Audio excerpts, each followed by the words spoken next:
live. YouTube says so, so I guess it's true. Hi, everybody. I'm Rand Hoppy. I'm the founder, executive director, grand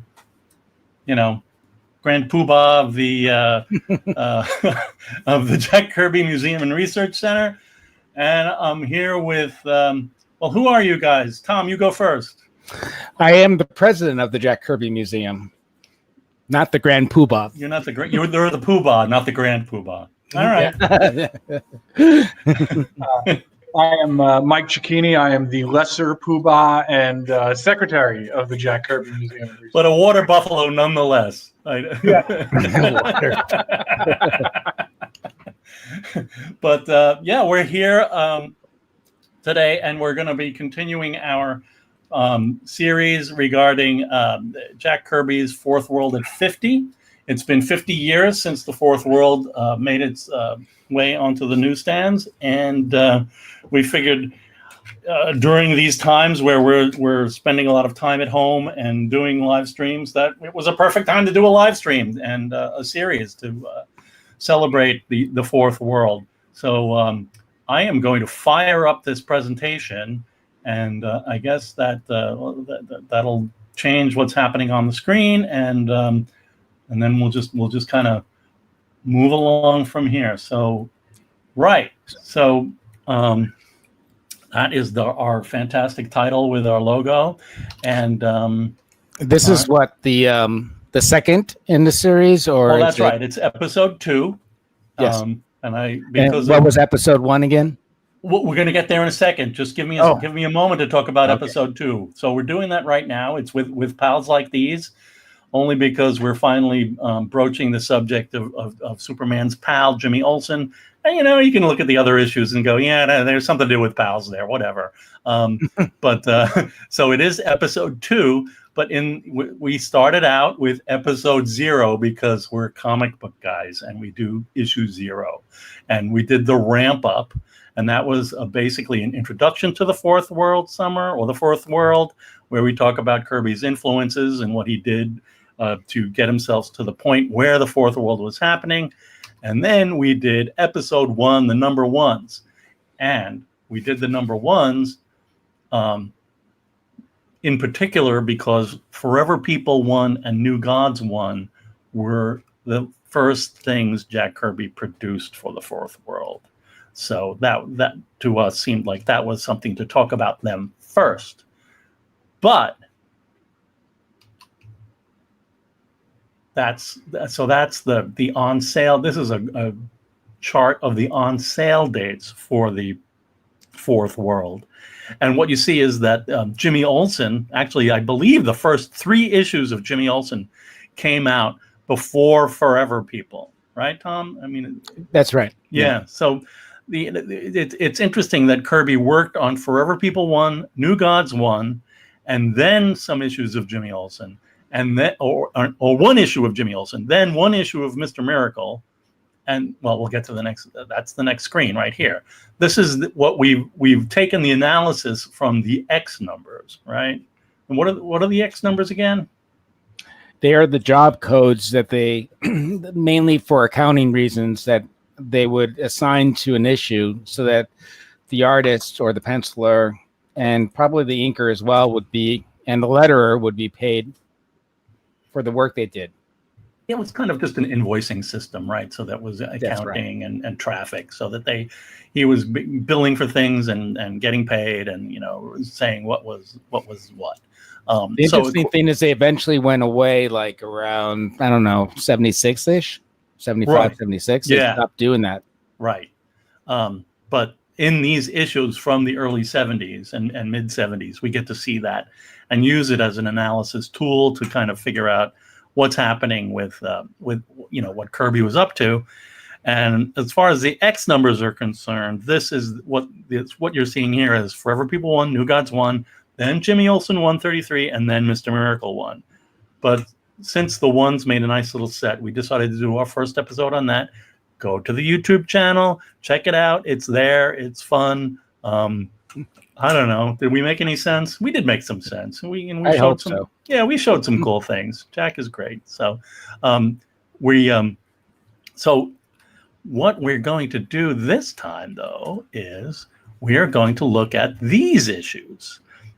Jimmy Olsen 133, 134, and then the second issues of the other books. Because if you actually look at the X numbers, like we've created a chart of the X numbers that it started with John Morrow and John B. Cook, I think, and then I turned it into a spreadsheet, and we've been kind of adding to it and working on it because there's missing stuff. Like I think I even made an adjustment to it yesterday, Tom. The one of the letters pages was incorrectly numbered, but what we've discovered is that these books that are on the screen right now. Those are all the Fourth World books, and then Jack works on In the Days of the Mob #1 and True Divorce Stories. Those are the next books in the series of his production that came off his drawing table. So it's interesting that this is kind of like, okay, here's all this stuff. Now I'm going to go work on these magazines that I really want to do. That's what Jack was up to, working on those magazines. And then he comes back to the Fourth World after producing like 80 pages worth of mobsters and adult romance. So anyhow, so that's what we're going to do, and let's like head out and see where that takes us. Oh yeah, there it is. It's the cover to Jimmy Olsen, Superman's ex-pal. It's number 133. It's got all kinds of stuff going on there, and what's interesting about it in a way is that it's not all that unusual for a Jimmy Olsen cover, except for all the Kirby is here and the Newsboy Legion and Whizwagon stuff. You look at other Jimmy Olsen covers, there's all kinds of things like this, where Jimmy's, he's torturing Superman or, taunting him by becoming a marionette, so there's all kinds of weird, come on, the Marionette's a really great cover. There was another cover that was unused that had Superman smaller. Oh, right. Yeah. Well, and just as we go through this, just like remember this cover, because we'll get to the next cover, and then it'll be it's just odd. So yeah, I have to do this. I'm sorry. It's just my computer, and things aren't going the way that I wanted them to. So I'm going to go here, and I'm going to go. I apologize for this behind the scenes look at this stuff, but it's unfortunate. Okay, so here we go. So there's our cover again. Here's the splash. Jimmy's bursting in. He's not bursting. He's walking into a door to these kids, the Newsboy Legion.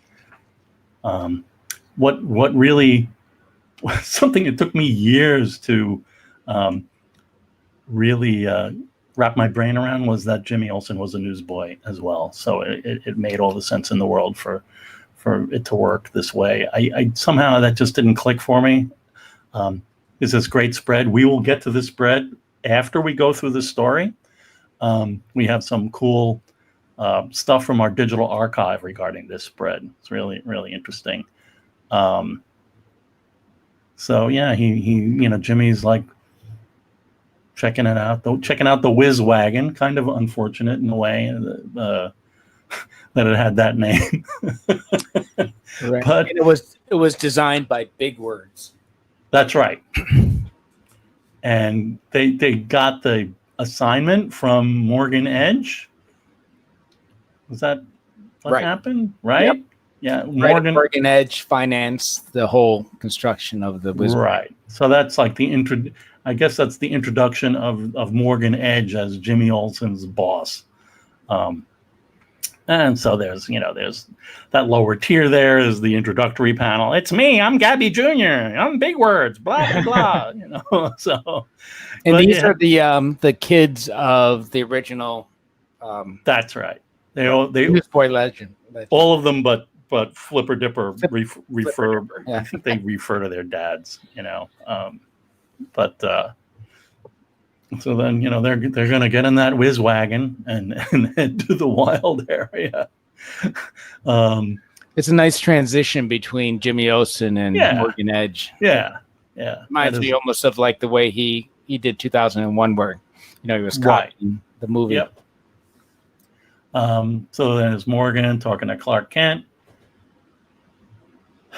Secretly, Superman. Yes. No spoilers, dude. Oh, sorry. Morgan's on the phone. I don't know what's happening here. It was a sad day when Morgan Edge bought the Daily Planet. That's right. Oh yeah, and this is where Morgan's like, "Hey, Clark Kent just left my office. We better rub him out. Have somebody run him down with a car." Yeah, that's right. Get rid of him because he has some relationship with Superman, and we don't want Superman getting involved in this whole thing. Right. You may proceed. And then that doesn't happen. No man could have survived that. And we have our Al Plastino, Clark Kent, and Jimmy Olsen faces on this. There's a really, Al's actually was a pretty good artist, and this is not the worst of it. But yeah, it's kind of a drag. Could talk about that. So then they're in the whiz wagon. Here's our best friends, Iron Mask and Voodoo down at the bottom, watching the arrival.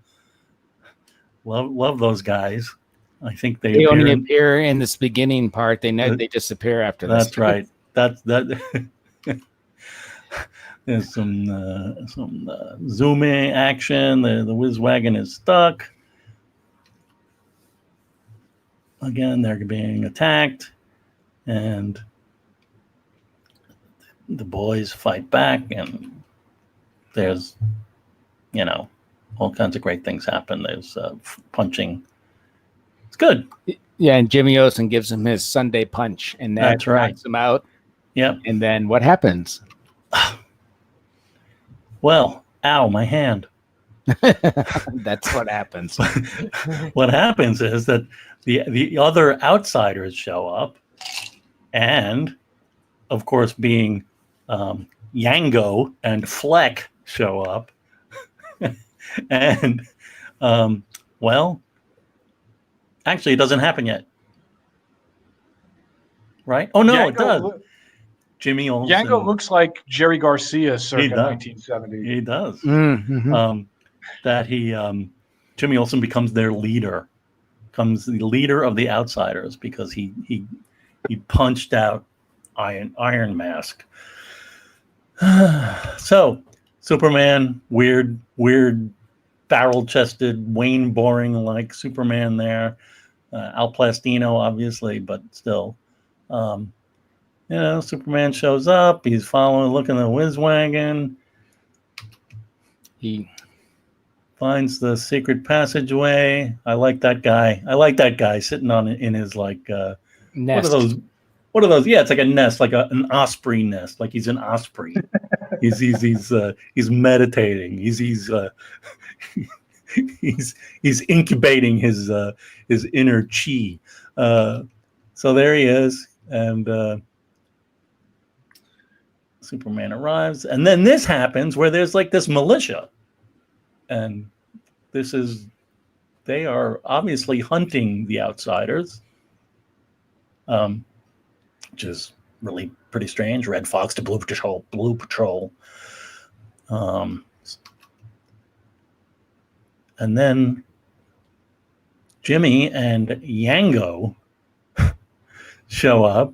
Very exciting. Oh, look at that. That's a great panel down there, that big square panel. Isn't that nice? Yeah, it's nice. It's just really good. Even the trees and the other action above it are pretty good. It's pretty nice. And the motorcycles circle around Superman, and it's me, Jimmy, the leader of this amazing motorcycle gang.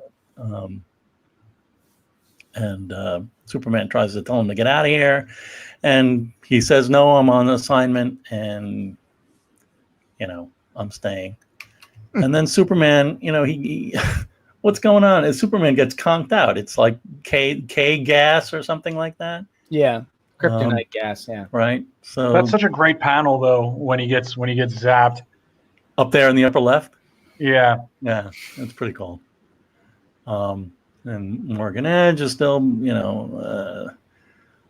doing his machinations. And Superman wakes up, and the kids, and that's a really weird face. And Superman, look at the size of his forehead. Just really, really odd. And they learns that he's in the place called the Habitat. And there's the Habitat. Very cool. That is really fun. Which is in the wild area. It's in the wild part area. of the wild area. Relatively nicely inked, I have to say. Nicely colored. It has a punch to it. It's pretty cool. Habit trails. Are there like gerbils running in tubes? So then, we have the original art scan of this page. So we'll come back, look at this one again later, in the original art form. So they talk about what's going on. I'm the outsiders. We're all looking for the Zoomway. I don't know. It's what is the Mountain of Judgment? Oh gosh, so much stuff is being introduced, and then the story is over. It's time for the next issue. That was 22 pages of chock full of stuff. I guess the big story is that when Kirby had his first house that he moved to, so he moved to California and left the New York City area. He moved to California and stayed in a temporary place in Orange County, and then finally bought a place in Ventura County. And probably, I think in Thousand Oaks. But unfortunately, there were lots of motor. It was like kind of an empty field behind him, and there was a lot of noise. And a lot of the noise was all about motorcyclists and stuff like that. So that was something where they had some nice land. Daughter Lisa was going to do horse stuff. Everything was all set up except there's Jack at home trying to do his thing, and they're zooming all the time outside. And it's just amazing that he would like turn, something which obviously drove him a little bit nuts into like, oh, there's characters here, we're going to turn this into something, and I'm going to make it, so there's that's, I believe, where the Outsiders and the Harrys and all that stuff came from. All right, so now I'm back. I didn't show you the guts of my operating system that time. So now we're back, and we're at Jimmy Olsen 134. It's a blockbuster. The thing about this thing, it's almost the same pose as the other issue. Like Superman's on his back, Jimmy's in the background. Superman is on his back in the foreground, except this one's Neil Adams, and it's dark, and it's cooler looking, but I just found it kind of funny that like it would almost have you put them next to each other. You're like, oh, okay. Do you think Kirby did the pencils for that and Neil Adams inked it that way? No, it was Neil Adams who did the pencils and I think that I think that it was all like in the office stuff,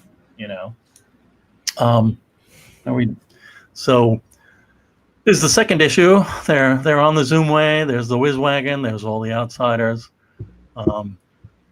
Man, that's pretty cool. There's all kind of stuff going on. They're about to head out. I guess they're searching for the Mountain of Judgment. And then, of course, some of the Outsiders show up in the lower right to play some music. There's going to be a sing-in.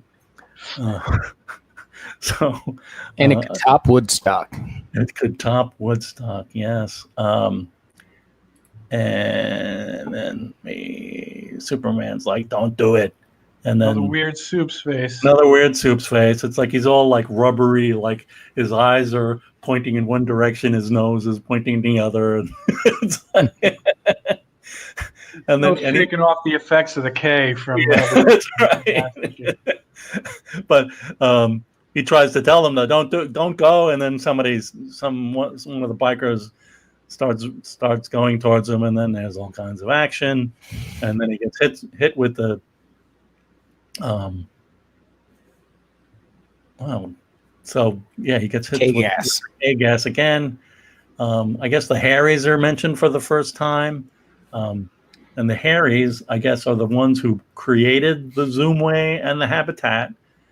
And the outsiders are just some local dropouts who decided to go and hang out there.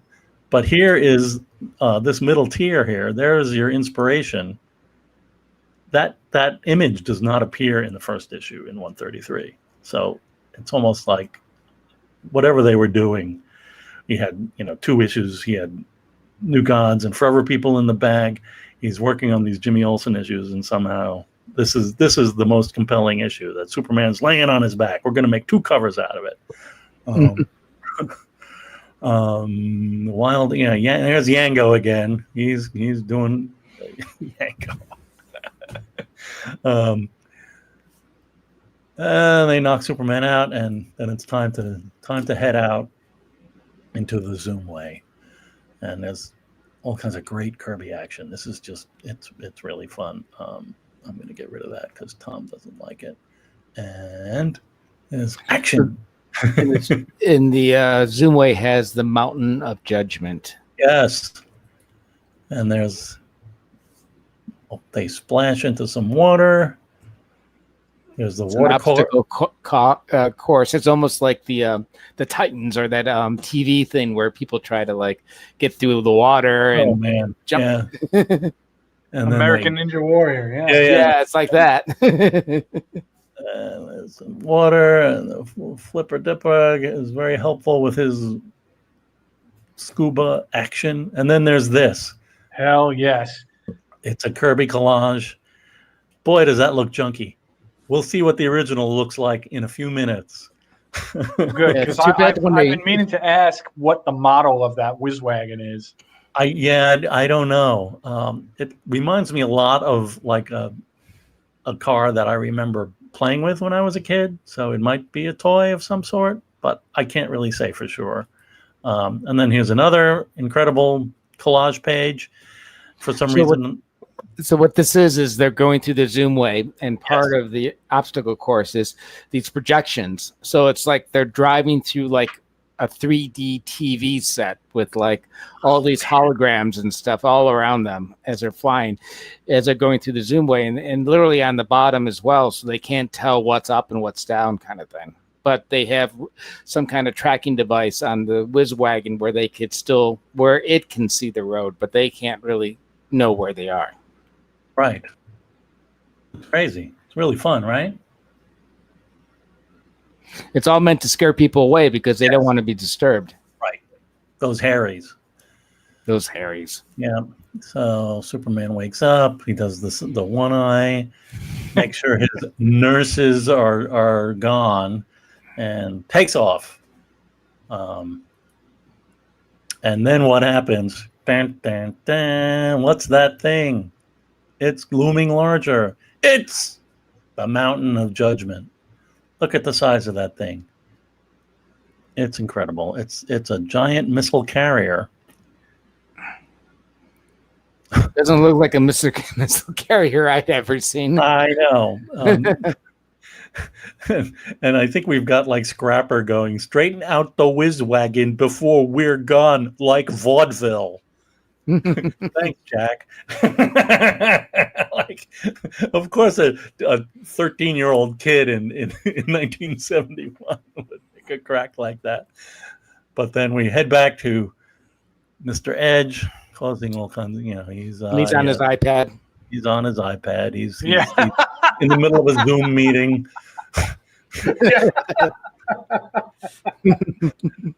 Talking, smoking, taping. Oh my gosh. And then we're back to the Mountain of Judgment. The whiz wagon gets taken in, and then we get to meet Jude, one of the Harrys, and there's a repair shop inside. There's bombs.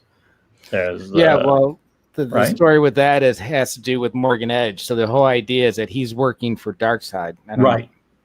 And part of the thing is to eliminate the Harrys. So this is all a setup where there's a bomb, and it actually ends up being in the camera that they're shooting. Oh, and so they're trying to find out where it is here, and they find it. Got it. And then, yeah, that's pretty cool.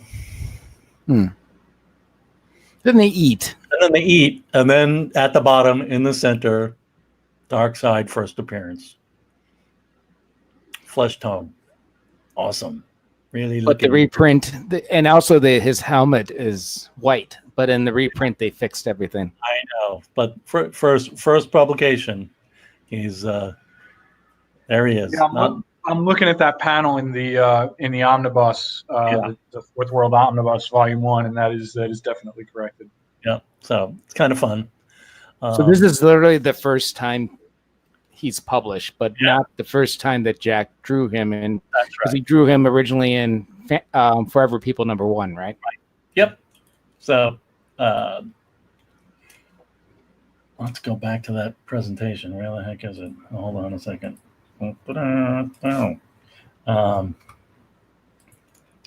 So just we'll move on to this and that. Right on. Okay, I'm back. Sharing the screen. So here's all of our friends that we've met in these issues. The Outsiders, Yango, Fleck, Voodoo. Oh, 2 Flecks. I didn't finish it. What was the other guy's name? Iron Mask. Iron Mask. My mistake. There's Jude, the only named Harry in the story. Let's go back. Yeah, and all that stuff. So there's those guys. So here's this really crazy photocopy that showed up in our world, where it's like a partially inked and completely lettered spread of the Wizwagon, and you can kind of look around and see. I don't know. There's like over on the upper right hand corner. There's like a little. What is that? It's like a bucket with it's a pail, Oh yeah. Like a flower pot or an oil can or something, a tire on the wall, all kinds of little things. But we head over into what happened in the inking. Some of that stuff is just not inked, because we also have the scan of the original art. It's pretty cool. And most it's funny. Go ahead. Oh, I was just going to say the photocopy was most likely made, because I have a copy of that as well, part of it, and it probably was made in the offices, because Coletta must have been inking in the office, and then they made a copy of it. Right. Which I don't know how usual that was for Coletta, because I know he had a studio in Manhattan that he would be working at as well. Yeah. But anyway. I don't know. Well, and until you showed that detail that was missing, because I believe every book we're going to talk about today was inked by Coletta. That's right. And I've been struck by for the most part, I've been like, these are really well done. And then you point out something like that, it's like, oh, there we go. Yeah. Michael Hill says it's an oil can. Thank you, Michael. And that was a fun postings that you guys did on Facebook. Oil can. Yeah. So here's another. This is a piece of original art that we were given the scans years ago by somebody, and while it's great to have scans, we love having scans of things. These scans were not done to our specifications, so they're a little like, there's I don't know if you can see it, but there's like kind of a plain white border around the edge, where I think that the person who was scanning it kind of like prettied it up and took out some stuff. And there's not a lot of fun stuff to see in there. I mean, it's actually the only thing that really stands out for me for this is Superman in the center on the right. He's like that giant forehead again. It's a little disturbing. Although I do love the bottom right panel with Superman, and I love his dialogue there. Yeah. I feel like tough guy Superman wasn't really a thing at this point in the character's history. True. I feel like this is Jack giving Supes a little bit more of his like golden age attitude. Yes. But I like that he says that the costume stands for peace. Yeah. It's kind of cool. Yeah, that is good. And then we have this other.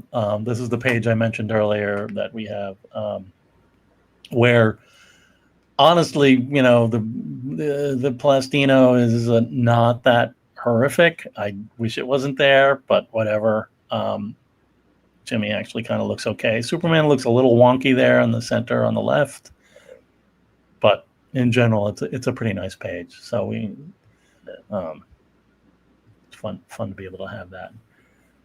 Yeah, that copy probably wasn't made at the Marvel office, Michael, because we know, or maybe it's something that Mark Evanier and Steve Sherman made. Maybe they were when they were visiting in the city or something. Because there's a story about that, where the guys from California showed up and saw what was going on. Oh, and look, there's a drawing of the Mountain of Judgment dated 1969. Wow. Yeah. So, and we have a better version of this. I just didn't want to pull it together, stitch it.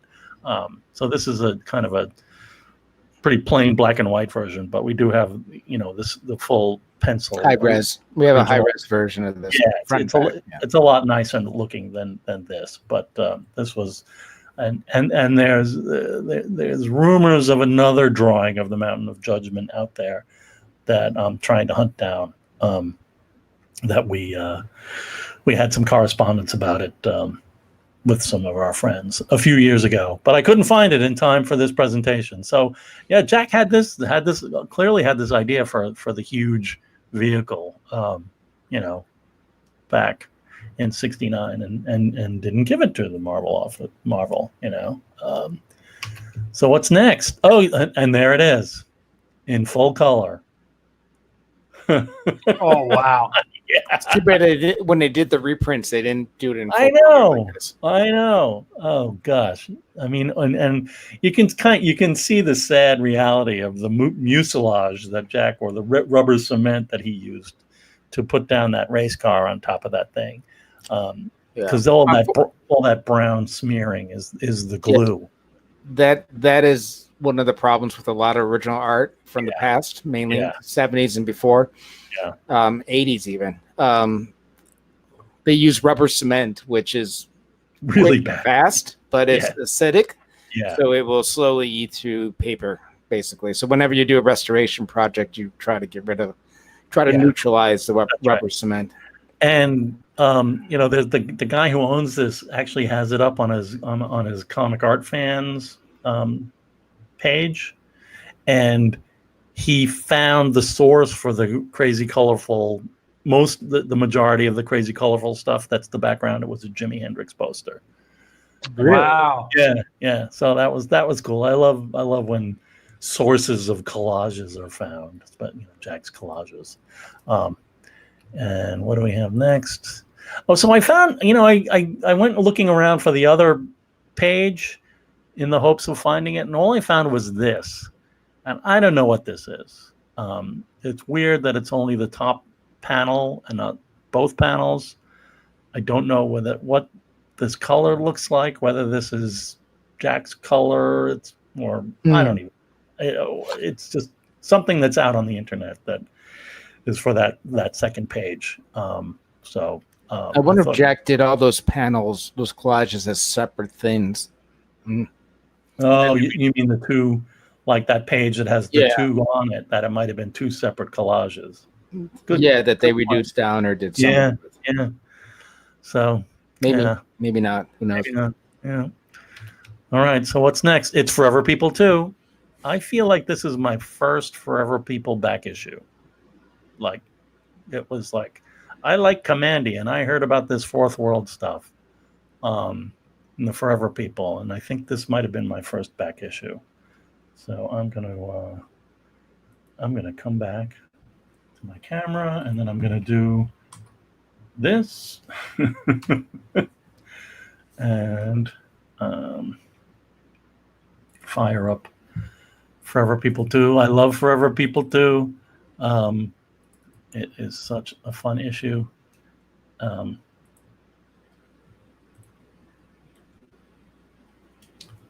Because you've got like a cool, what is it, a city collage in the background there, right? Which Right. I think we've ever seen that, right? The original for that.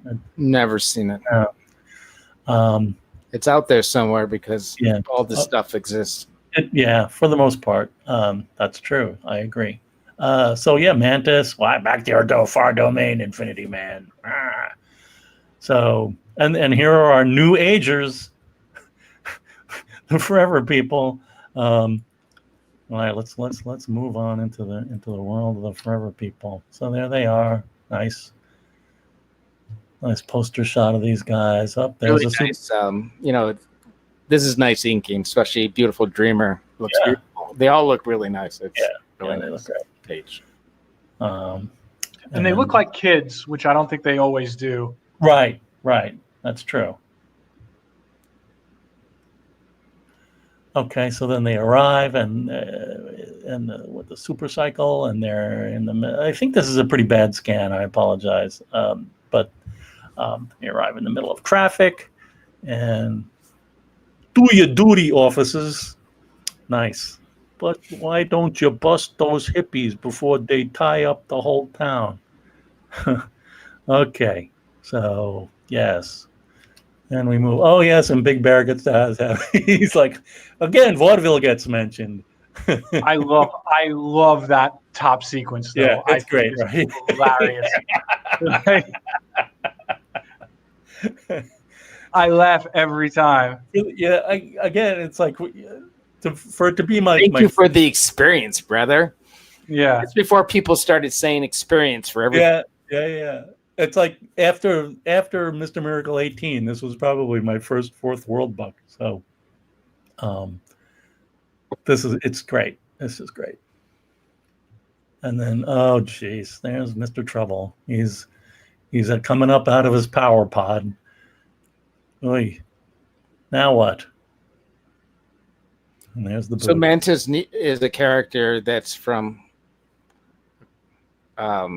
That needs to have this pod to get energy, and he's almost like a vampire in a way. It's this coffin kind of thing.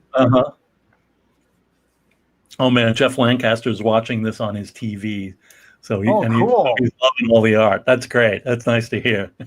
It's huge. Right. So yeah, get back in your pod, you scoundrel. All right. So you scoundrel. Darkseid's looking great, though. Again, this is so far all great looking inking, right? It's really nice. And then they've made a jump, and up there's Donnie. Hey, what's going on? Donnie, get ready, buddy. Yeah, Donnie, you're gonna trip balls a little bit. Come on, not yet. And then Uncle Willie shows up, and there's all kinds of. They end up in a rundown part of town. This is a great moment too. The next page, where Uncle Willie is he's the security guard or the night watchman of this area, this area, and then Beautiful Dreamer is like, oh come on, we're just like the kids, like you remember back in the old days. Stereotypes. Yeah, that's great. It's like they're all looking like they're from like the 1920s or the 1890s or whatever. It's really, really fun. Up now he's ready. Jeez. Okay. This even reminds me of, and there's another sequence like this at the end too, where Darkseid kind of like appears again. Like this like it's like he even modeled this on shots from Bela Lugosi's Dracula when the brides are coming out of their tombs. Right.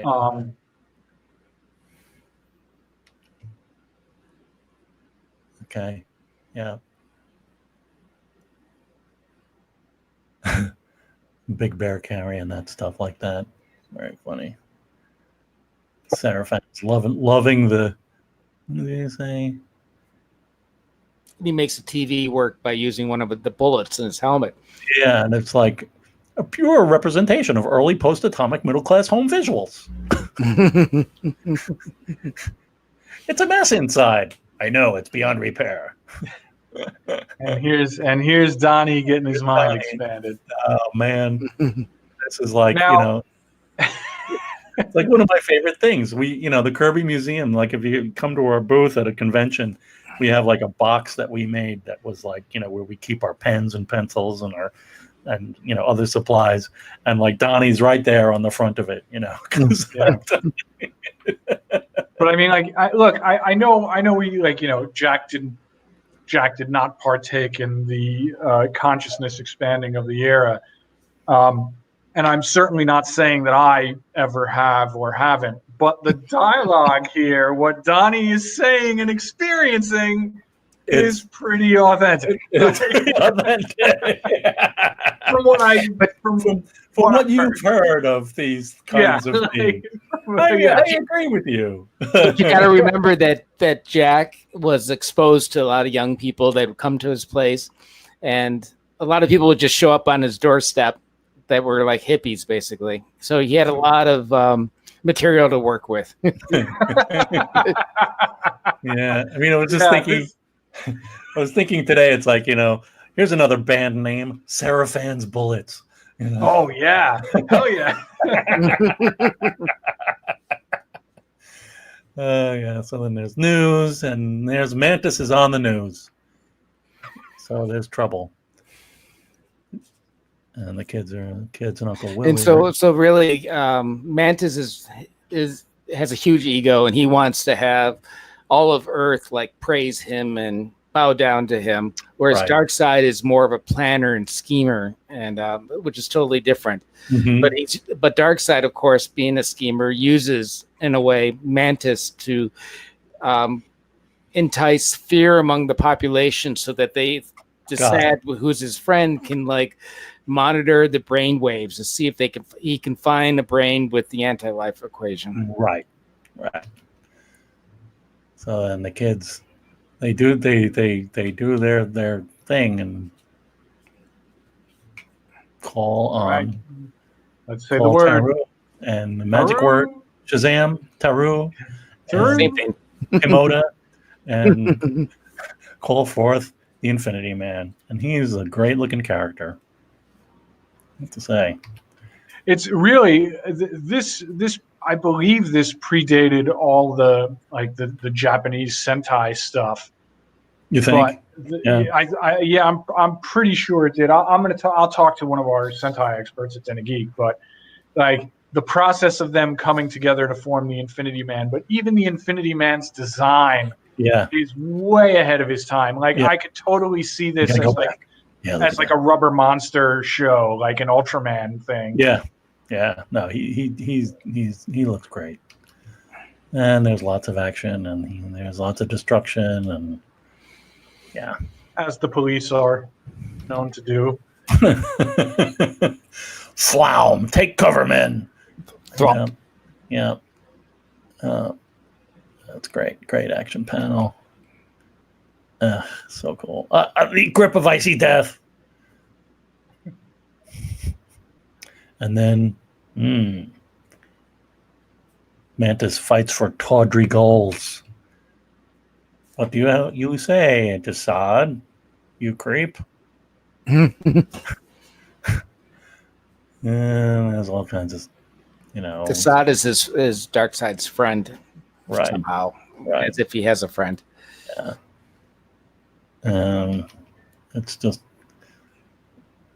still lots of destruction going on, and finally he gets out of it.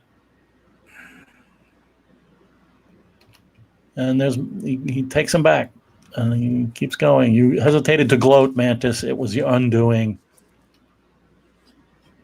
All right. The city is safe. Infinity Man. He doesn't say Taru or anything. He just kind of Waves his arms. and the kids are back. Boom. even that pose, like that Right? feels like a it feels like a tokusatsu thing. And there's he goes back in his cocoon, and Darkseid and Desaad are still like, well, but what about that anti-life equation? I just have to say that again. I've made comments on lettering in I guess the bicentennial battles. I just look at that last panel and I'm like, oh man, it could have been a little more exciting. Mike Royer would have made that more exciting. Definitely. But anyhow, all right. So there's, you know what? I think there's. Do we have any original art from number 2? It's coming up. Wait, we have one page, I think. Maybe. I think we do. Yeah. So there's a story written by Mark Evanier and Steve Sherman, X number 152. Just really high number for that. So that text page was produced long after a lot of the other things that were produced, we assume. Okay, I'm back, and I'm gonna go back to the presentation. If I could only remember Control F5, things would go a little bit faster. All right. So here are our fun characters from Forever People 2. The kids, Infinity Man along the top, Mantis, Desaad, Darkseid, Uncle Willie, and Donnie. Not really, not a lot of characters, but, fun. And here's a page that we have, page 4. It's nice. Yeah. Yeah, it really looks good.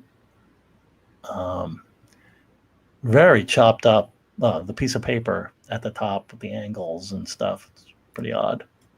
Yeah, the original paper boards were obviously square and everything, and yeah, DC production would cut them down so that they fit, and they didn't use a ruler, obviously. So the corners are all over the place. Yeah. And then we have a lot of original art from this issue. We have that.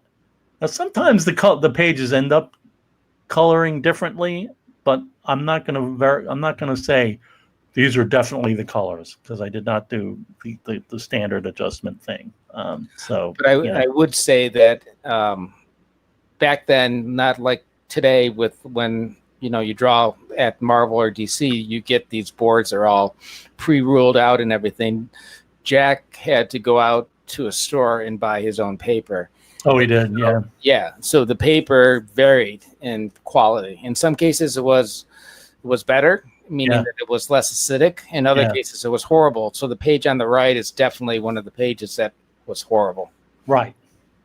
Jeff, you're back. Yeah, we agree. The lettering on those Coletta issues is terrible. I'm really with you. Seraphin again with the they're not. It's not awful. Looks like there's something there behind Mark Moonrider in the chair there that might have been there that got whited out. Yeah, it looks that way. Oh, it also looks like there's something on the table in front of Seraphin, like that was I don't know if my cursor is showing up. No, yeah, it is. So again, probably erasures. But it's still a pretty good looking issue for a Coletta Fourth World book. Yeah, it's pretty nice. How long until we get to the Royer books? We'll get there. We got when did he start? We got all summer. Yeah. Which were the issues? Number 5, Tom? 5, yeah. Issue 5? Yeah. Yep. Issue 5, but not Jimmy Olsen. He only did, I think, 2 issues. Royer did 2 issues, I believe. Yeah, near the end. I think it's 146 and 147. If I remember.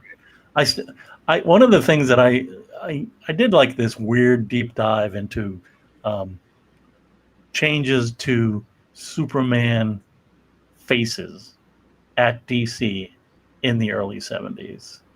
And it seems like the guy who was at the center of it all was this guy, E. Nelson Bridwell, who was an assistant editor, and kind of a, by all accounts, a very sweet guy, very knowledgeable, and also very put upon by some of the more alpha-like dudes who were working there, like, would browbeat him because he was a little more of your, I don't know, classic nerd type or something like that. But it does seem that when I looked at Jimmy Olsen and the changes that were made to Superman on Lois Lane books, that it was all around the same time, and it was all went through Nelson Bridwell's hands. That isn't to say he wasn't, again, browbeaten by Julius Schwartz or somebody else to make it happen, but it was interesting to look at some of the other changes that were made to Superman artists. Like sometimes John Rosenberger and anyhow, but the other common thread was Vinnie Colletta. I think that, just conjecture on my part. He did a lot of romance books. He started doing the hero stuff and the action stuff. And I think his first attempts at inking Superman and Clark Kent did not go well in the offices. I don't think it was Kirby's fault. I think it was that Colletta inking. Colletta was not presenting their big character very well. So I'm exploring that thought at these days. All right, so now we're going to get to New Gods 2. It's almost 8:00. We've got 2 more issues. All right, so might be 8:20 or something by the time we're done. I think that's okay, right? Yeah. Let me add that some people might be wondering why we're not showing photocopies of these issues, and the reason being that the first photocopies we have of the Fourth World is, I believe, Forever People number 5, the cover. That's right. Yeah. And after that, we have lots of photocopies after that because Jack didn't get the photocopier in his house until about that time. Right. Which was early 1972 or something, somewhere around then. So in a way, it's like is it ironic? I guess it is ironic that Jack ended up getting the photocopier in order to have a record of what his pencils looked like, and then he got inked by the guy who offered the most fidelity to his pencils. Right. So it's almost like he doubled himself up there by getting the photocopier and Mike Royer, so that he could at least be assured that what was showing up on in the books was what he was penciling. All right, again, another collage or photo background here. Times Square. It looks like I see Bonds there. I think it was probably a Times Square photo. New Year's Eve.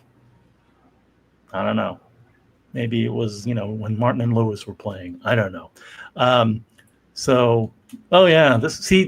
This is what we were talking about earlier, Tom. Was it seems like this issue is where Jack kind of starts pulling it together in a way. Yeah. In not as in a bigger way as the Pact later, but this is the first little they are all connected, by the way, and I'll show you how. This is also why. Oh, I'm sorry. Go ahead. No, go ahead. This is there's a page later in the issue in particular, there's a couple of consecutive pages later on where it really does feel obviously this was not the case, but it does feel at that point like New Gods number 1 and 2 are intended to be read first, because it so specifically sets up specific stuff in Forever People and even Jimmy Olsen. So it's you could imagine this being if these were modern comics, this would be the Zero. These 2 issues would be the Zero issue, and then the big crossover branches out from here. Right. There's some stuff in here that feels really ahead of its time. Yeah. In the way it's written too, it's very similar to the first one. It's very kind of like literature to a certain extent. It came to pass. Yep. Almost like reading the Bible to a certain extent. Oh gosh, look at this thing. This is just great, man. And again, Jeff and I will point out the poor lettering down there, but sorry.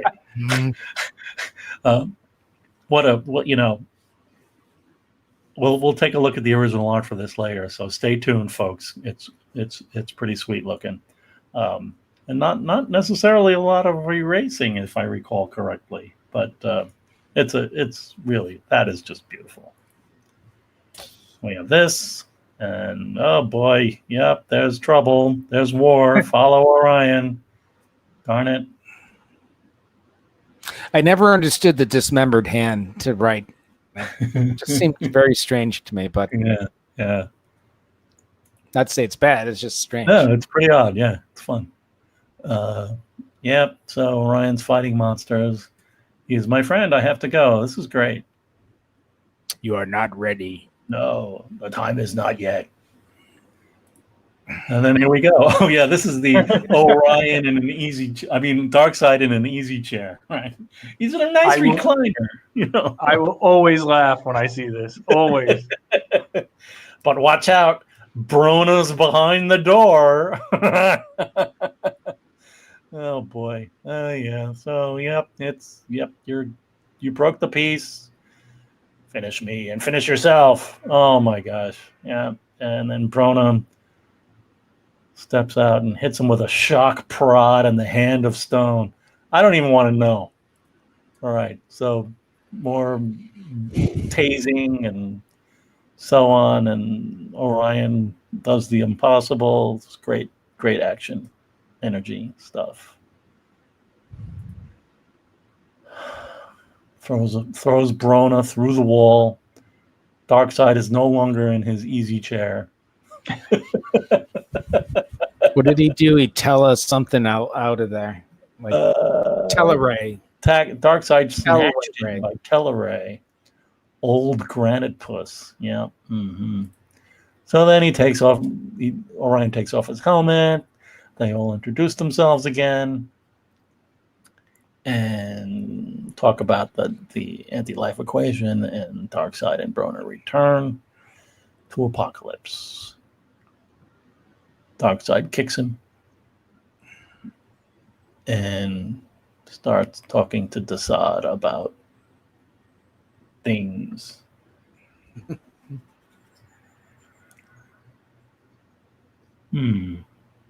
Is it Dave Lincoln's apartment? I don't know. I'm going to go back. What are they walking into? I have no idea. Was it at the end of me? Did they say where they were going? I don't remember them saying. I don't either.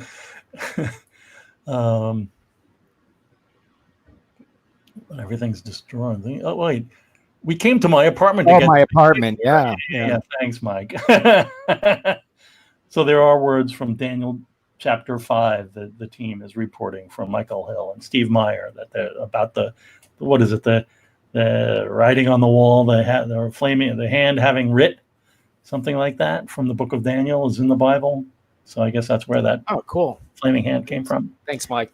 Thanks, guys. Right, so we're gonna move on. We're back in Apocalypse. There's Desaad's got a big. What do we call those suits now? Those full body suits. He's totally covered. Pretty kinky. Yeah. There he goes. Yeah. There's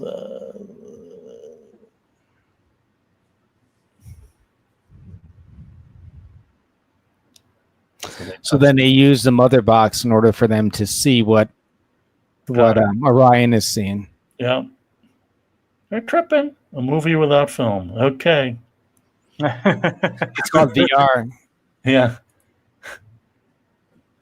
Oh, yeah. Here we go. See for yourself. The invasion of Earth. This is where they talk about the Deep Six that doesn't reappear until issue 6. Right. Or actually, no, 5. Yeah, 5, I think it is. We have Mantis, which we just saw. Nice splash. Yeah, really cool. It's the Harrys and the 5-string mob who have yet to be named, I guess. What was that guy's name?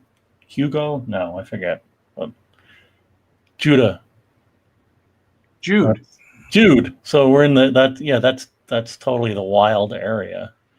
And at the bottom it says, see Jimmy Olsen 133 and 134 and 180.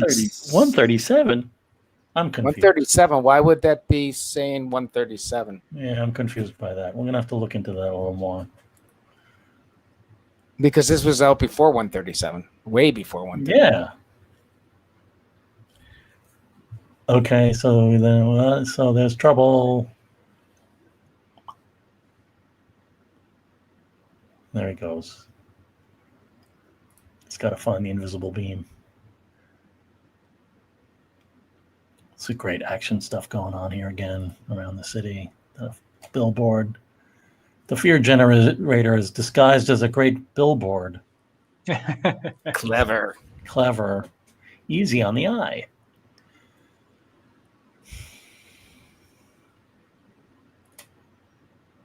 So he did it. And no trace of the waves that we seek, which are waves of human brains that have the life equation. Right. No success. Then he makes something about the fact that Orion seems like he's not from New Genesis. Oh yeah. Well, we're all ready to fight. Let's do it. Though I be of peaceful New Genesis, I shall strike with more ferocity than can be mustered in all apocalypse. All right. So there's that. Let's head back into the world of the other stuff.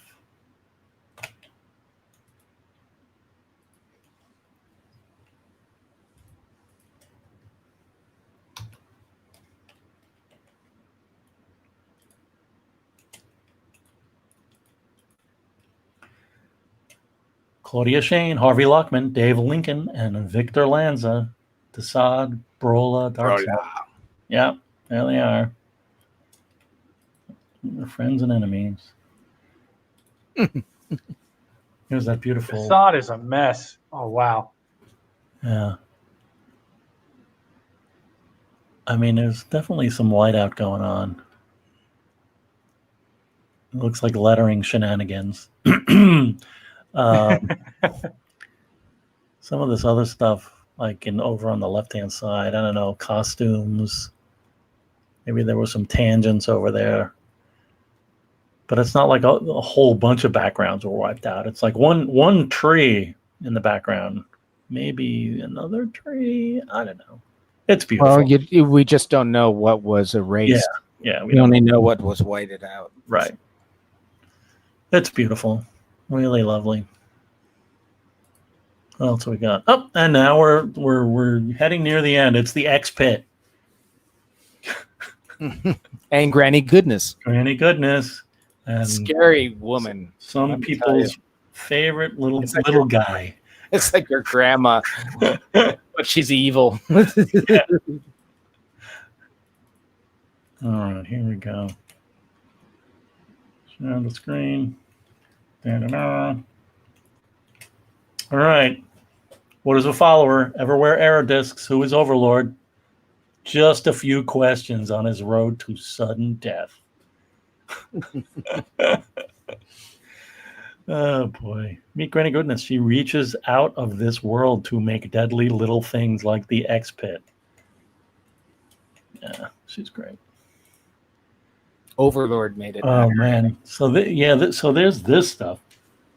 This is interesting from a graphic design point of view. It is. Like the Overlord speaking and stuff, and just kind of like they're doing their thing, but you have this heavy overtone of Overlord. I create, I destroy. And it's a whole, like, instead of having like gutters between the panels, there's this like, mechanical stuff. Yeah. And it kind of continues here. It seems like it's almost like a screen or something like that. Right. TV, like a monitor of some type. And so what are they doing? They're working on this follower, right? This is the follower that will do what he does. Which is just like a robot of some type or mechanical thing. Range of fire unlimited. Overlord awaits command. So cool. Oh boy. So yeah, he puts him in a straitjacket, and it's an explosive. What's happening next? Because I have something to say, but I want to. Okay, so these panel things here. Isn't this the stuff where that Jack did after he saw Philippe Drouillet in Metal Holland at Richard? I forgot Richard's name. At the comic shop in Long Beach. Yeah, the French artist. Yeah, French guy. Yeah, he did. I think this is the stuff where, like, they looks like it's his. Looks like something, that could be influenced by him. If you haven't read it, there's some really great Sloan, I believe it's called, right? Mm-hmm. Mm-hmm. Some great issues. They're all albums, which in Europe they're just like hardcover. Comic books are larger size. They're very well done, and it's an interesting read. Richard Kyle, the man responsible for Street Code, he had a comic shop in Long Beach, California, and I think that's where Jack saw comics from around the world, Japanese and European. And then there's Strike Overlord Obey. Look at that thing. That is just so cool. I'm at the booth for the doing the Comic-Con, and like I've had a lot of people talk to me about that page. Really? Like, let's make a blacklight poster of this. Yes. Obey. Strike Overlord. All right, so we're yes, Richard Kyle, Michael. Yep, that's right. So, and the X-Pit explosion, exciting.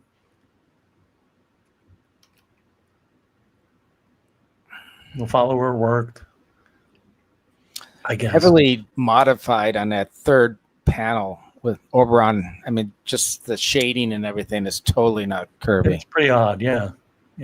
Makes you wonder. Yeah, what the art might look like. Yeah, that's the cool arm stuff.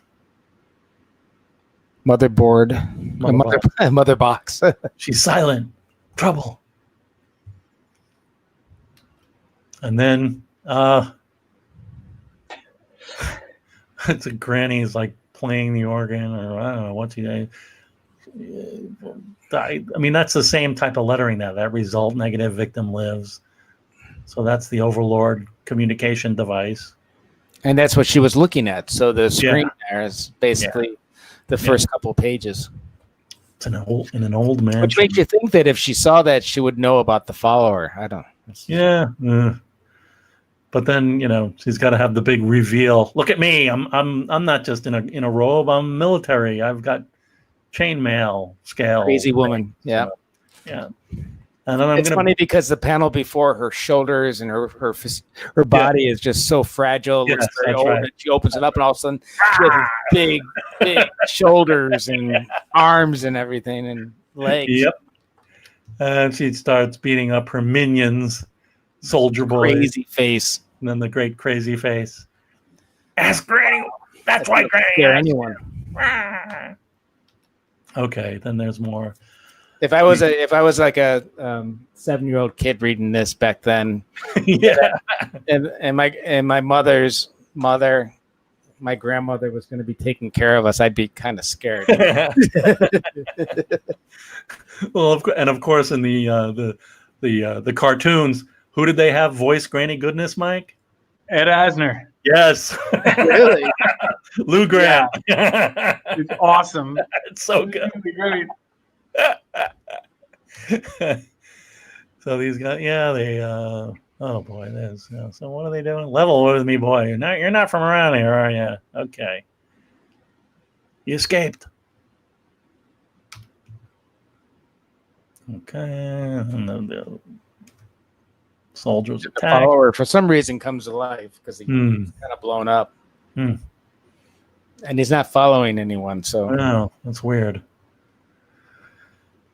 And this is the first time you see these Astro discs, which are really cool. They are very cool. Yeah. Very cool. And then there's a helicopter or something, and Granny's in her robe again. She's got a sculpture of Darkseid and a little nook.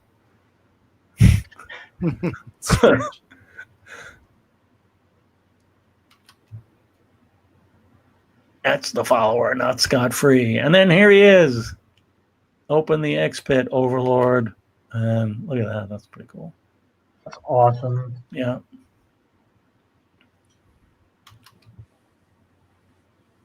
And then they get stuck. Yeah, it's electric, and he's trying to get out. And, so it acts kind of like an elevator with the buttons, but the buttons are different levels of torture. Oh, well, okay.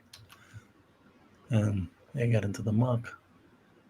And the Overlord is creating these with atoms, and then every button allows it to change. Like the mud disappears, but it turns into another bad thing. Right. And she's like, daubing her nose with a hanky. All right. And little did you realize that he escaped. And what is that little box? That's Overlord. He figured out that it was Overlord. He knew how to take care of it. And then there's Overlord in a little guy in a box. Yeah, so he uses his mother box to jam the circuits and find out where it's located and basically destroyed Overlord. Yep. The funny thing is, at the last panel, Oberon, it took a lot of nerve to say that to a terror like Granny, but I looked back in the issue and he doesn't even say anything really until maybe 5 pages back, but not right away. He's not saying anything in these panels. So I don't know where that came from. Anyway. Oh, that is hilarious. Yeah. Yeah, I always read that as just Scott talking himself up. Saying, it took a lot of nerve for me to talk to Granny like that. Yeah. Oh, man. Oberon, did you see I told her to dry up and blow away? Oh, yeah, that's probably right. Oberon. So it's more like he's talking about himself. Yeah. Just it is a little off, though. And there we go. Next up, the paranoid pill. There's another text page from Evanier and Sherman, number 148. I'm going to come back and then we'll finish up. I think there's some art for this guy. And share my screen.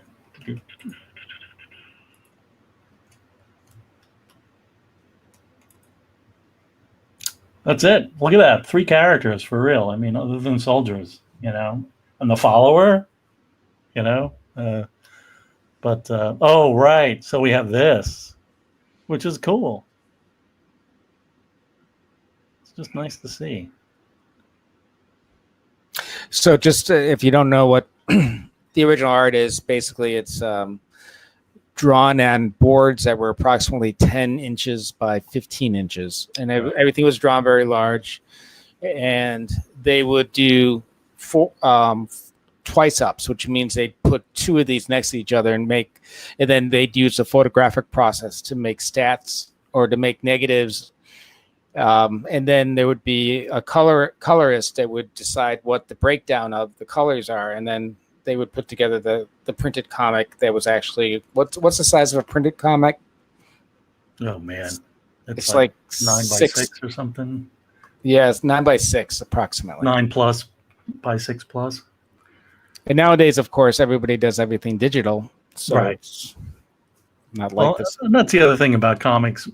For a really long time, that just pointed out how junky it was. Is that they use the art as mechanicals, even in the magazine business at the time, they wouldn't use the painting and slap text on top of it. They would shoot it, but comic books was so low rent that they would actually use the actual art to, put like the indicia at the bottom, with tape and glue.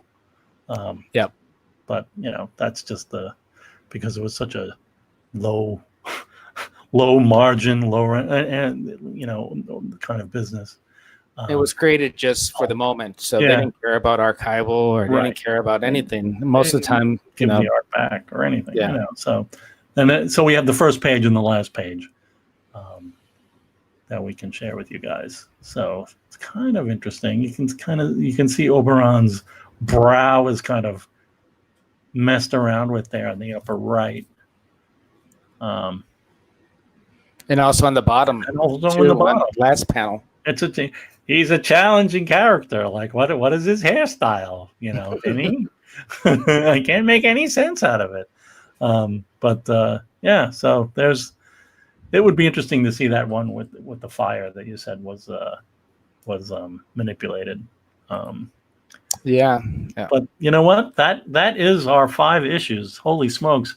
They're really interesting, and I really enjoy going through the stories like this, just finding things and thinking about stuff that haven't really thought about. What were we talking about earlier that I realized I hadn't put together? I can't remember now. Oh well. There was something that I can bring myself back on the screen, that's for sure. Hello everybody. There was something what Tom and I were talking about before we were firing this up, that like it was just like, wow, it was up until today that I realized blah, and I don't remember what that was, but it's really great to be going over these issues at this level of detail and making little presentations out of them, pulling together the art. Again, as Tom said, it'll be a lot more interesting once we have the pencil photocopies to look at. We should also look into that reference to Jimmy Olsen 137. I know. That's bizarre. It makes me wonder if he had already created that, a lot of this stuff, and it was just sitting there. And I mean, we have the. I wonder if the X number for 137 is a lower number. Oh boy, you're gonna make me look. Hang on. I'll bring up the X number spreadsheet. The only other thing I could think of is if 135 and 136 were scheduled to be like fill-ins or reprint issues, like if they were set aside to be like 80-page giants or something, or were they not doing that at this point anymore? Wow. 137 is really it's really far away. I mean, as you would expect from something that was 3 issues after 134. No, I mean I can't make any sense out of it. It's the 4-armed terror story. I mean, it could have been a typo or something, I guess. I don't know. I just wondered, to Mike's point about the New Gods and how 1 and 2 seem to go together so well, and as a jumping point out that maybe Jack had them all created and they weren't assigned X numbers. Yep. Later. Possible. Yep. Yeah. No, I know. And it could suggest also that he had already created 137 and it was just sitting there. Yeah. We will see what we can find. Yeah. But that was fun. Does anybody have any other questions or anything? Well, Jeff, I was thinking the same thing. Jeff mentions that every Mr. Miracle story wraps up with, I use my mother box too. And it's true. It's like, to a certain extent, I feel sometimes that Kirby relied on the mother box to do stuff, just to save the day every single issue. I mean, it's an interesting thing because, the anecdotes about, that came out from Bob Bierbaum about the affidavit fraud with the goofy sales things that were going on with the Fourth World, that all the comics that were fan oriented, that the fans would like, that could be sold at comic book conventions by comic book dealers, that a lot of those comics were bought from the newsstand dealers off the back of the truck, and the sales were then not reported to the publishers, thus causing the publishers to think that they weren't big sellers. All right. So, which is, kind of when you think about like all the stuff that they tried with Kirby and Neil Adams and Mike Kaluta, Barry Smith, Bernie Wrightson, that they probably didn't get the sales numbers that they were expecting, although they were sold because they were not reported. But my point about bringing it up was that Bob, who kind of shed the light on that story, he mentions that Mr. Miracle was not the big seller off the back of the truck. That the things that were going off the back of the truck were New Gods and Forever People. So in a way, it's kind of like, every issue ends with like, and then I used Mother Box to, like it's not that interesting, that at least for the first few issues until, Hyman and Big Barda and stuff like that. But it just kind of almost makes its case for the affidavit fraud, because what's the book that supposedly had the sales that could continue, which was Mr. Miracle. Because the sales were actually reported, so it's just goofy. That's too bad, because it would have been better to have New Gods continue and not. Well, I'll just say I would rather have had Forever People, but we'll talk about that later, pal. How about both of them? You got your Every Gods Must Die and Hunger Dogs. I did not get my anything from Forever People, so. It's true. The last, well, I'm getting ahead of ourselves, but the last issue is sad, where they just end up, back on the planet. I know. It's like, it's just begging for like, a sequel, but never happened. No. Anyhow, what else is going on? Oh, so we had, in our non-Fourth World Summer news, we had a great broadcast live stream over the weekend this past for the 4th of July. We did a whole episode on Captain America's Bicentennial Battles. So look for that on the channel. It was really, really fun. And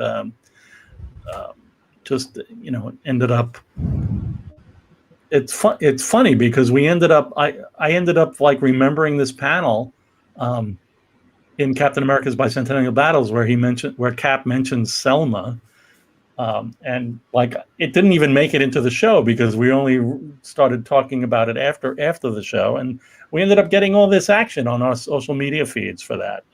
So that was it was a really fun day. We're getting close to 10,000 followers on Twitter, which I don't know what it means, but it's a thing, right? Ooh, we made 10,000, So we're only like 94 away from 10,000. So if anybody listening is not following us on Twitter, please follow us and help us make it to 10,000. It's one of those numbers that we're looking forward to. And we also we did record a panel for San Diego Comic-Con at home. Tom and I welcomed John Morrow and Mark Evanier, and we talked about basically did our best to try to provide a Jack Kirby 101 to the audience in just a kind of introduction to who Jack is and what his work is and was for the general Comic-Con audience. And that was really fun. And we took I had to take an hour and 20 minutes of yakking down to an hour, and then I slapped a bunch of graphics on top of it, and it took a lot longer than I thought it would. But I did get it out there, and I think it's a pretty fun video. So that's look forward to that. What is it? It's like when is it playing? We have to start promoting like when it's playing on with that event and get that going. I forget. I think we're on Sunday at some point. Sunday at 10 a.m. or 11 a.m. or something. Pacific time. San Diego time. Yeah. And Lois mentioned the fact that Ava DuVernay saw our posting on Twitter that had to do with Selma, which is interesting because she did a mini series in, I think it was 2014 on it.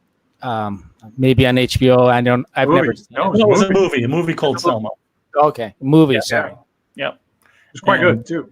And we So that tagged, helps. we tagged her in the tweet. So I mean, we knew Mike knew what he was doing when he put the link tag. He tagged her in the tweet, And I think it it's was up. great. She was, she's very nice, and it was, but it was a Did you really see the New Gods movie? Yeah, she's been following the museum Twitter account since she got assigned to direct the New Gods movie. So it's been a while that she's been following us, which is awesome. yeah. She's great. So I think that was a big help for our Twitter follower numbers. But we sent out a newsletter this week. I hope you received it. If you didn't, if you go to kirbymuseum.org, somewhere there's a sign up for a newsletter, I believe. And it's been a while since newsletters, so hopefully I sent this one out yesterday, and there'll be another one soon. We've upgraded our web store on our website, so you can buy our cool T-shirts and posters and prints and Kirby Galactic Head pin. So those are all more easily purchasable on our website, which is we're kind of happy about that's been improved. I believe Harry Mendrick has started blogging again. His Simon and Kirby blog got reactivated recently, so you can check that out, and we'll be tweeting something about that, or social media posting about Harry's new posts. And be sure to follow us on YouTube and click the alert bell so that you know that what we're up to and when we're doing things. That's like a standard YouTube thing, right? Hit follow and hit the bell, or some shenanigans like that. Whatever it is, that would be helpful, because we want to do more of this stuff. What else, guys? I think that's it. Okay. That's all I got. Until episode 3 next Episode week. 3. Yeah, what are we gonna do? We got to do. Well, I think we'll just chug along through the X numbers, I guess.